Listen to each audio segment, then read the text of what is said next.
ಹರೇ ಕೃಷ್ಣ, ನಮಸ್ಕಾರ, ಶುಭೋದಯ. ಎಲ್ಲರೂ ಕೂಡ ಈಗ ನಿಮ್ಮ ದಿನವನ್ನು ಶುರು ಮಾಡ್ತಾ ಇದ್ದೀರಾ ಅಂತ ಅಂದುಕೊಳ್ತೀನಿ. ನಮ್ಮ ದಿನ ಅದ್ಭುತವಾಗಿರಬೇಕಂದ್ರೆ ನಮ್ಮ ದಿನದ ಆರಂಭ ಕೂಡ ತುಂಬ ಚೆನ್ನಾಗಿರೋದು ಬಹಳ ಮುಖ್ಯ. ನಮ್ಮ ಈ ದಿನ ತುಂಬ ಚೆನ್ನಾಗಿರಬೇಕು ಅಂದರೆ ನಾವು ಯಾವ ಮನಸ್ಥಿತಿಯೊಂದಿಗೆ ನಮ್ಮ ದಿನವನ್ನು ಶುರು ಮಾಡೋದು. ನೀವು ದೇವರ ಫೋಟೋವನ್ನು ನೋಡಿದ ತಕ್ಷಣ ನಿಮ್ಮ ಇಡೀ ದಿನ ಚೆನ್ನಾಗಿರುತ್ತೆ ಅಂತಲ್ಲ. ನಿಮ್ಮ ಒಳಗಿನ ಆಲೋಚನೆಗಳು, ನಿಮ್ಮ ಒಳಗಿನ ಚಿಕ್ಕ ಚಿಕ್ಕ ಯೋಚನೆಗಳು ಕೂಡ ಶುದ್ಧವಾಗಿರಬೇಕು, ಸ್ಪಷ್ಟವಾಗಿರಬೇಕು, ಖಚಿತವಾಗಿರಬೇಕು, ಗೊಂದಲ ಮುಕ್ತವಾಗಿರಬೇಕು. ಯಾವಾಗ ನಿಮ್ಮ ಅಂತರಂಗ ಗೊಂದಲ ಮುಕ್ತವಾಗಿರುತ್ತೆ ಆಗ ನಿಮ್ಮ ದಿನ ಆಟೋಮೆಟಿಕ್ಕಾಗಿ ತುಂಬ ಚೆನ್ನಾಗಿರುತ್ತೆ.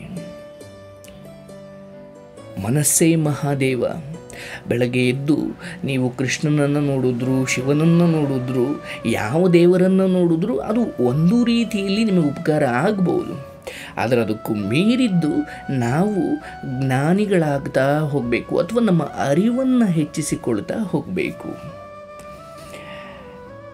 ಈ ದಿನದ ಸಂದೇಶ ಏನಂದರೆ, ಜೀವನದಲ್ಲಿ ನಾವು ತುಂಬ ಸಾರಿ, ಅದು ವ್ಯವಹಾರದಲ್ಲಾಗಿರ್ಬೋದು ಅಥವಾ ವೈವಾಹಿಕ ಜೀವನದಲ್ಲಾಗಿರ್ಬೋದು ಅಥವಾ ನಮ್ಮ ಬದುಕಿನ ಬೇರೆ ಬೇರೆ ಘಟ್ಟಗಳಲ್ಲಿ ಕೆಲವು ಸಂಬಂಧಗಳನ್ನು ಉಳಿಸ್ಕೊಳ್ಳೋಕೆ ಆಗದೆ ಅಥವಾ ಬಿಡೋಕ್ಕೂ ಆಗದೆ ಬಹಳ ಒದ್ದಾಡ್ತಾ ಇರ್ತೀವಿ. ನೋಡಿ, ಬಹುತೇಕರು ವ್ಯವಹಾರದಲ್ಲಿ ಯಶಸ್ಸಾದರೂ ಕೂಡ ಸಂಬಂಧಗಳನ್ನು ನಿಭಾಯಿಸೋ ವಿಚಾರದಲ್ಲಿ ಕೆಲವೊಮ್ಮೆ ನಿಷ್ಠೂರ ಆಗಬೇಕಾಗುತ್ತೆ. ಇದಕ್ಕೆ ಕೃಷ್ಣ ಏನು ಹೇಳ್ತಾನೆ? ಕೃಷ್ಣ ಹೇಳ್ತಾನೆ, ಯಾವುದನ್ನು ಮರೆಯೋಕೆ ಸಾಧ್ಯ ಇಲ್ವೋ ಅಥವಾ ಯಾವುದನ್ನು ಕ್ಷಮಿಸೋಕೆ ಸಾಧ್ಯ ಇಲ್ವೋ ಅದನ್ನು ಮರ್ತು ಬಿಡಿ.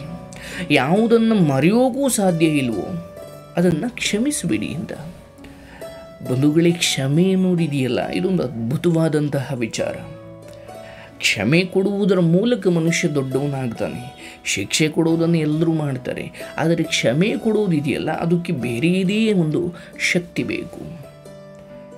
ಹಾಗಾಗಿ ನೀವು ನಿಮ್ಮ ಜೀವನದಲ್ಲೂ ಯಾರನ್ನು ಮರೆಯೋಕ್ಕಾಗ್ತಾ ಇಲ್ವಾ?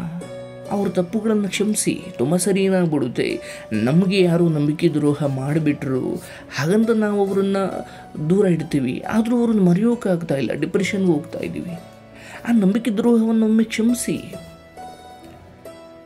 ಇಲ್ಲ, ಅವರನ್ನು ಕ್ಷಮಿಸೋದಕ್ಕೂ ಸಾಧ್ಯ ಇಲ್ಲ ಅನ್ನೋದಾದರೆ ಅವರನ್ನು ಮರ್ತು ಬಿಡಿ. ಕ್ಷಮಿಸೋಕ್ಕಾಗದೇ ಇರೋದನ್ನು ಮರ್ತು ಬಿಡಬೇಕು, ಮರೆಯೋಕ್ಕಾಗದೇ ಇರೋದನ್ನು ಕ್ಷಮಿಸಿ ಹತ್ತಿರ ಕರ್ಕೊಳ್ಬೇಕು. ಇದು ನಾವು ಕಲಿಬೇಕಾಗಿರೋ ಅತ್ಯಂತ ದೊಡ್ಡ ಜೀವನ ಪಾಠ. ಬಂಧುಗಳೇ, ನಾವು ಪ್ರತಿ ಸಾರಿ ಸಂಬಂಧವನ್ನು ಯಾವುದೋ ಒಂದು ರೀತಿಯಲ್ಲಿ ಅದನ್ನು ಕಳ್ಕೊಳ್ಳೋದಾಗಿರ್ಬೋದು ಅಥವಾ ಅದನ್ನು ಮತ್ತೆ ಪಡ್ಕೊಳ್ಳೋದಾಗಿರ್ಬೋದು, ಇದು ಯಾವುದೂ ಕೂಡ ನಮ್ಮ ಸ್ವಾರ್ಥದ ಮೇಲೆ ನಿಂತಿರಬಾರ್ದು. ನನಗೇನೋ ಕೆಲಸ ಆಗಬೇಕು, ಅದಕ್ಕೆ ಅವನಿಗೆ ಮಸ್ಕಿ ಹೊಡೆದು ಅವನನ್ನು ಹತ್ತಿರ ಕರ್ಕೊಳ್ಳೋದು, ಅದು ಕೂಡ ತುಂಬ ದಿನ ಇರೋದಿಲ್ಲ.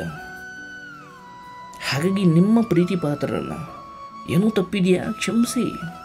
ಕ್ಷಮಿಸೋಕ್ಕಾಗಲ್ವಾ ಅದನ್ನು ಮರ್ತು ಬಿಡಿ. ಅವರು ತಪ್ಪು ಮಾಡಿದವರು ಚೆನ್ನಾಗಿದ್ದಾರೆ, ನೀವು ಯಾಕೆ ದುಃಖ ಪಡ್ತಿದ್ದೀರಾ? ಇದು ಇವತ್ತಿನ ಸಂದೇಶ. ಈ ಸಂದೇಶದ ಮೂಲಕ ನಿಮ್ಮ ದಿನ ಶುರುವಾಗಲಿ. ನಿಮ್ಮೆಲ್ಲರಿಗೂ ಶುಭವಾಗಲಿ. ಶುಭ ದಿನ.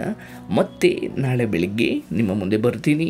ಪ್ರತಿದಿನ ಬೆಳಗ್ಗೆ 6:30 ಈ ಜ್ಞಾನಾಶ್ರಮದಲ್ಲಿ ಒಂದು ವಿಡಿಯೋ ನಿಮಗೋಸ್ಕರ ಕಾಯ್ತಾ ಇರುತ್ತೆ. ಆ ದಿನದ ಆ ಸಂದೇಶವನ್ನು ಕೇಳುವ ಮೂಲಕ ನಿಮ್ಮ ದಿನವನ್ನು ಶುರು ಮಾಡಿ. ಹರೇ ಕೃಷ್ಣ.